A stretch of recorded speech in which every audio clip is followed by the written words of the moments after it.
I had driven 600 miles through a relentless snowstorm, just to see the smiles on the faces of my elderly mother and my teenage daughter. When I unlocked the front door, the silence inside the house was colder than the freezing air outside, and every light in the house was completely shut off. My stomach dropped as I followed a faint whimpering noise toward the drafty sheep barn behind the main estate, only to find the two people I loved most huddled on the icy dirt floor, shivering violently while my greedy brother was inside, celebrating his fake inheritance. The icy winter wind howled across the valley as I pulled my truck into the long gravel driveway of our family estate. I had spent the last 3 years running our secondary timber operations for states away, working brutal 80-hour weeks to secure our family business from going under. I had intentionally kept my arrival a complete secret because I wanted to surprise my 91-year-old mother, Eleanor, and my 16-year-old daughter, Lily, for her birthday. Walking up the front steps,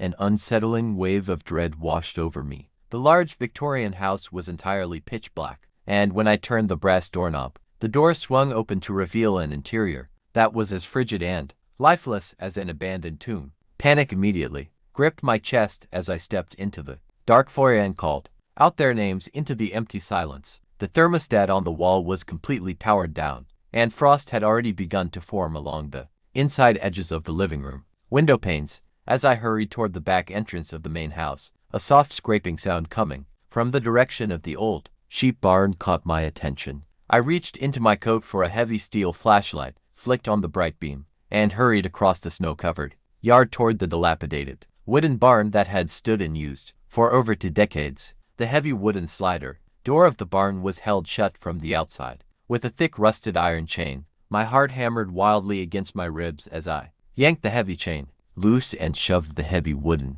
door open with all my strength, shining the beam of light across the damp straw and dirt floor. My eyes widened in complete horror at the sight before me. Sitting on a pile of frozen burlap sacks in the back corner were my mother and my daughter, wrapped in a single thin blanket, their lips pale blue and their bodies trembling uncontrollably from the brutal cold. I immediately rushed over and dropped to my knees, wrapping my heavy winter coat around both of them as tears filled my eyes. Through her chattering teeth, my young daughter explained that my younger brother, Richard, and his manipulative wife had arrived 3 days ago with a team of high-priced lawyers. They had forcibly locked my mother and daughter out in the freezing barn, falsely claiming that my mother had signed over the entire estate deeds to them while I was away. Richard had cut off all the heating to the main house to save money, moved his own family into the master suite, and threatened to call the police on my daughter if she dared step foot back inside. The overwhelming wave of furious rage that washed over my entire body was hotter than fire. I helped my shivering mother and weeping daughter up from the dirt floor and carefully guided them into my running truck, cranking the heater up to its maximum setting. Once I ensured they were safe and warming up, I walked back toward the front porch of the house with slow, deliberate steps. I did not knock or call out, but instead threw my full weight against the front door, bursting into the warm entryway, where my brother sat drinking expensive cognac by a freshly lit fireplace. Richard leapt up from his leather armchair in absolute shock, his face draining of all color as he stared at me like he had just seen a ghost. He attempted to stutter out a pathetic explanation about legal paperwork and power of attorney, but I held up my hand to cut him off instantly. What my arrogant brother did not realize was that I held the original, legally binding trust documents that our late father had created, which explicitly stated that the entire property belonged solely to my mother until her death, with myself appointed as the sole executor. Within 20 minutes, 3 squad cars from the local sheriff